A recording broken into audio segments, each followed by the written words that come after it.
बिस्मिल्लाहिर्रहमानिर्रहीम। आप सबको अस्सलाम वालेकुम। आज जिस फ्रेगरेंस के बारे में हम बात करेंगे इसके ब्रांड का नाम है लताफ़ा और स्पेसिफिक फ्रेगरेंस का नाम है असद जंजीबार। ये आज से तकरीबन 3-4 माह कबल ये फ्रेगरेंस लॉन्च हुई और सबसे पहले जो इसका रिव्यू बनाया वो करली फ्रेगरेंस वाली जो लड़की है उसने बनाया।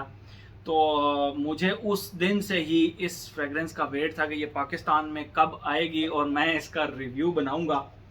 तो क्योंकि क्योंकि जो पहले असद फ्रेगरेंस आई थी, लताफ़ा की असद फ्रेगरेंस आई थी, ये बेसिकली दियोर सवाज इलिक्ज़र का एक बहुत अच्छा क्लोन था, एक बहुत अच्छा ऑल्टरनेट था। मैंने जिस जिसको भी रिकमेंड की, मैंने जिस जिसको भी गिफ्ट की, अपने बहुत सारे दोस्तों को ये फ्रेगरेंस मैंने गिफ्ट भी की है।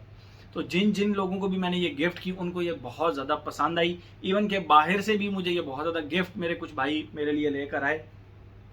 तो बहरहाल ये फ्रेगरेंस जो है ये बहुत ही एक ज़बरदस्त रही फ्रेगरेंस, प्राइस के लिहाज से बहुत अच्छी फ्रेगरेंस रही।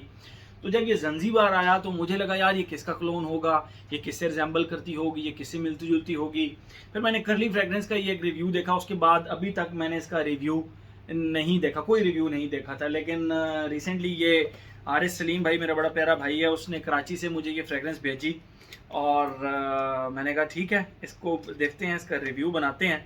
तो मैं पहले आप लोगों को इसका बॉक्स दिखाता हूँ, फिर इसकी बॉटल शॉट दिखाता हूँ, फिर मजीद इसके बारे में हम बात करते हैं। ये इसका बॉक्स है, सेम असद की तरह का इसका बॉक्स है, लेकिन वो ब्लैक था, ये ब्लू कलर का है। ये आप इसका बॉक्स देख सकते हैं और ये इस पे सामने बाकी सब कुछ वही है, सिर्फ ऊपर यहाँ पे जंजीबार लिखा हुआ है। ठीक है, ये इसकी एक साइड, ये दूसरी साइड, ये बैक साइड। और यहाँ पे अगर आप देखें तो थॉमस कोस्माला के बॉक्सेस की तरह ना, ये जो इसका लॉइन है, यहाँ पे दरमियान में एक लॉइन बना हुआ है, ये आधा इस साइड पे और आधा इस साइड पे। ठीक है, बॉटम पे इसकी ब्रांडिंग वगैरह हुई हुई और बैच कोड वगैरह लिखा हुआ है और उसकी जो प्रोडक्शन डेट है वो मार्च 2024 है। अगर आप देख सकें, मेरा जहाँ तक ख्याल है नहीं नज़र आएगा, बहरहाल ये मार्च 2024 जो है ना वो इसकी प्रोडक्शन है। और सेम प्रॉब्लम जो असद के साथ था, जो ब्लैक कलर के उसके असद के साथ था, वो ये था कि ये जब बॉक्स में इस तरह पड़ी होती है बॉटल, तो ये बहुत ज़्यादा इसमें ना वो हिल जुल रही होती है, जिसकी वजह से इसकी बॉटल पे स्क्रैचेस आ सकते हैं। ठीक है, बाकी इसकी बॉटल, ये रही इसकी बॉटल।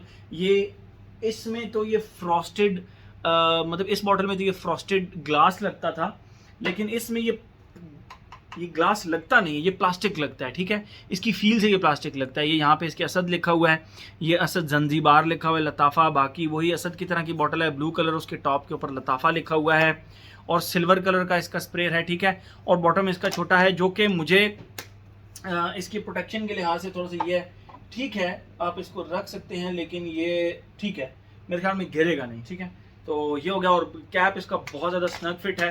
ठीक है, और इसको इससे आप पिक कर सकते हैं। ये तो हो गई इसकी प्रेजेंटेशन, इसका बॉक्स वगैरह हो गया। एक रिसेंटली एक फ्रेगरेंस जो कि आप कह सकते हैं कि यूनिक है बहुत ज़्यादा, या आप कह सकते हैं कि विंटेज टाइप है, ये अब डिसकंटिन्यूड हो चुकी है और अभी मिलना इसका बहुत ज़्यादा मुश्किल है। वो है जी जर्ज ऑफ का जंजीबार। ये जर्ज ऑफ ब्रांड है और इसका ये फ्रेगरेंस है जंजीबार। मुझे इस फ्रेगरेंस को इस्तेमाल करने से पहले लगा कि शायद ये जंजीबार इन्होंने दिया तो शायद कोई रिजेंबलेंस होगी इसके साथ, लेकिन इसकी कोई रिजेंबलेंस, इन दोनों की आपस में कोई रिजेंबलेंस नहीं है। This is George of Zanzibar and this is लताफ़ा असद जंजीबार। मुझे लगा कि शायद कोई रिजेंबलेंस होगी, बट नहीं, इस तरह की कोई बात नहीं है। तो बात करते हैं हम इसकी खुशबू के बारे में। क्या ये इनकी कोई पर्सनल क्रिएशन है, क्या ये किसी फ्रेगरेंस से रिजेंबल करती है? मैं पहले आप लोगों को ना इसकी खुशबू डिफाइन करता हूँ, फिर मजीद इसके बारे में हम बात करते हैं कि ये किस फैमिली के अंदर फॉल करती है। ठीक है, ये एग्जैक्ट जो कहते हैं ना पिन पॉइंट करें कि ये इस फ्रेगरेंस का क्लोन है तो नहीं। लेकिन इसके अंदर कुछ चीज़ें इस तरह की जो कि पॉजिटिव हैं, कुछ चीज़ें। बहरहाल मैं आप लोगों को इसकी खुशबू डिफाइन करता हूँ, फिर मजीद इसके बारे में हम बात करते हैं। जैसे ही आप इस फ्रेगरेंस को लगाते हैं, इसके स्टार्ट में आपको छालिया, कोकोनट मिल्क और कैरमल की जो है ना वो एक खुशबू आती है। अब मैं आप लोगों को बताता हूँ कि फील किस तरह होती है। जैसे ही आप इसको लगाते हैं, इसके स्टार्ट में 40% छालिया की खुशबू आती है, जो कि सुपारी होती है, सिपारी। ठीक है, उसकी एक खुशबू आती है। उसके साथ आपको कोकोनट मिल्क की एक खुशबू आती है। कोकोनट जो होता है उसका एक स्पेसिफिक मिल्क, अमूमन आप कभी अल्फते पर जाएं तो वहाँ पे आपको इसका ना कोकोनट मिल्क मिल जाएगा। आलमंड मिल्क भी मिलता है, कोकोनट मिल्क। तो जो कोकोनट मिल्क होता है वो ज़रा ट्रॉपिकल साइड पे जाता है, थोड़ा सा आप कह लें कि जिस तरह एक पीना कोलाडा टाइप होता है ना, उस साइड पे जाता है, लेकिन उसमें फ्रूट्स का एक ऑप्शन नहीं होता, वो मिल्की मिल्की सा कोकोनट होता है। और सिर्फ इस फेज के अंदर सिर्फ 10% आपको कैरेमल की एक खुशबू आएगी। कैरेमल यानी शुगर जो होती है, जब आप उसको बर्न करते हैं थोड़ा वनीला एसेंस के साथ उसको खुशबू करते हैं तो वो कैरेमल की खुशबू होती है। तो वो कैरेमल की खुशबू इस फेज में सिर्फ 10% आएगी। 40% आप कर लें कि सुपारी की खुशबू है, 50% यहाँ पर कोकोनट मिल्क की खुशबू है और 10% कैरेमल की खुशबू है। ठीक है, इसमें जो प्रोपोर्शन है वो इस तरह का सेट किया गया स्टार्ट के अंदर। कैरेमल इसमें बहुत ही कम फील होता है आपको। सेकंड फेज के अंदर आपको ये बिल्कुल इस तरह फील होता है जिस तरह बटर स्कॉच टॉफी होती है। बटर स्कॉच टॉफी एक बहुत ज़बरदस्त टॉफी आती है हमारी बटर स्कॉच, उस तरह की इसकी खुशबू आती है, प्लस उसके साथ कैरेमल की खुशबू आती है। और मुझे पर्सनली इसके अंदर एक टोबैको का एक मेडिसिनल सा नोट भी फील हुआ। और वो ये जिस तरह इंटेंस रेड टोबैको का वो टोबैको है ना मेडिसिनल सा, जो इसके स्टार्ट में आपको फील होता है उस तरह का, लेकिन उसकी प्रोपोर्शन बहुत कम है, 10%। वो भी जब आप इसको क्लोज खुशबू करते हैं, बहुत ही ज़्यादा क्लोज खुशबू करते हैं, फिर आपको फील होता है। अब मैं आपको इसकी फील बताता हूँ कि फील किस तरह आती है। बटर स्कॉच टॉफी आप लोगों को पता है उसकी एक स्पेसिफिक खुशबू होती है, उसके साथ कैरेमल की खुशबू आती है। जो यहाँ पे इसको कैरेमल की जो खुशबू है वो बिल्कुल इसमें यहाँ पे पेस्ट्री की तरह है, जो कि चॉकलेट बेस्ड पेस्ट्री है और उसमें चॉकलेट की प्रोपोर्शन, मतलब एक वनीला चॉकलेट टाइप पेस्ट्री जो होती है ना, उस तरह की खुशबू इसके अंदर आती है। और यहाँ पर जो एक मैं मेडिसिनल से टोबैको की खुशबू कह रहा हूँ वो बहुत पीछे 10% चल रही होती है। मेन जो इस फेज में चल रहे होते हैं वो बटर स्कॉच टॉफी 60%, कैरेमल की खुशबू 30% और 10% टोबैको, जो कि मुझे लिटरली इंटेंस रेड टोबैको की तरह लगा आपको प्रॉपर। यस, लेकिन बिल्कुल 10% इस तरह की खुशबू इसके अंदर से मुझे फील हुई।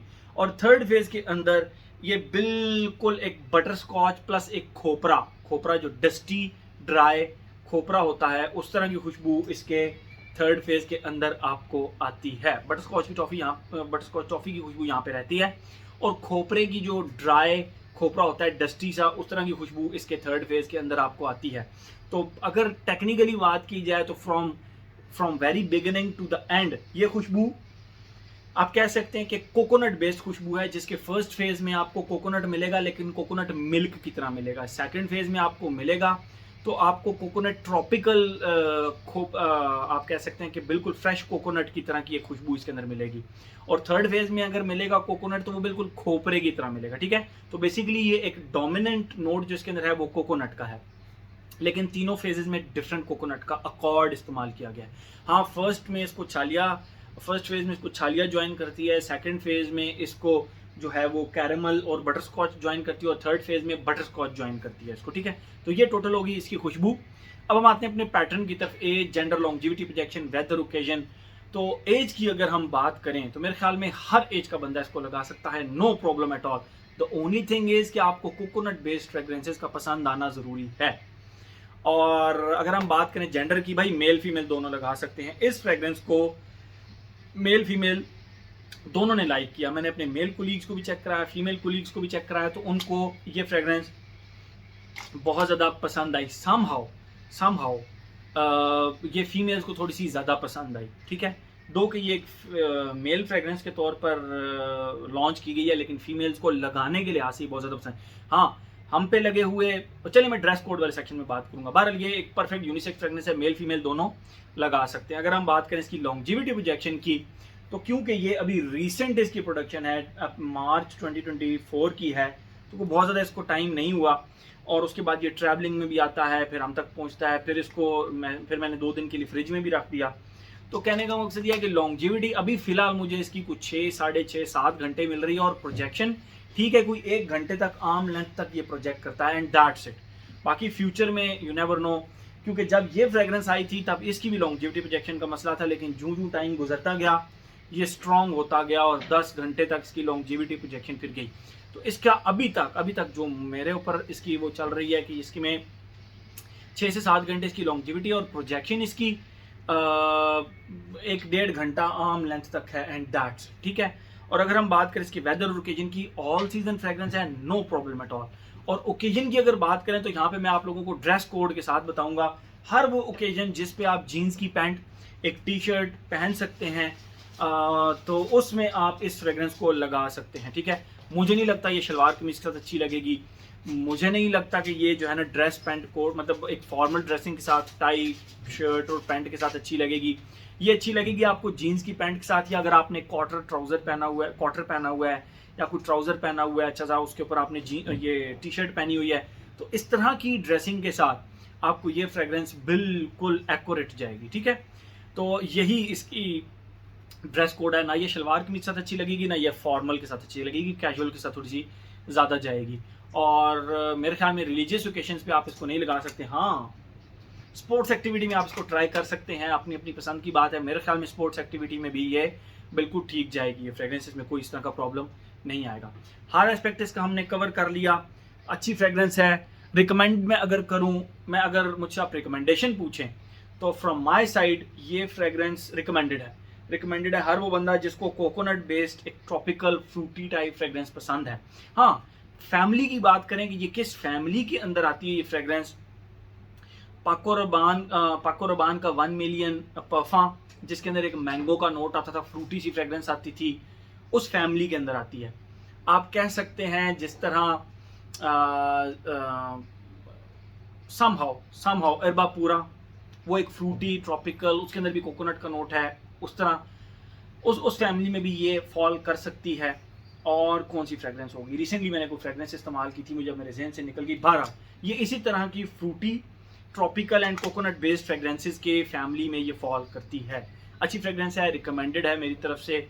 आई वुड से इस प्राइस के अंदर ये बहुत ज़बरदस्त है। मेरे ख्याल में हर एस्पेक्ट इसका हमने कवर कर लिया। तो ये था जी हमारा लताफ़ा का असद ज़ंजीबार।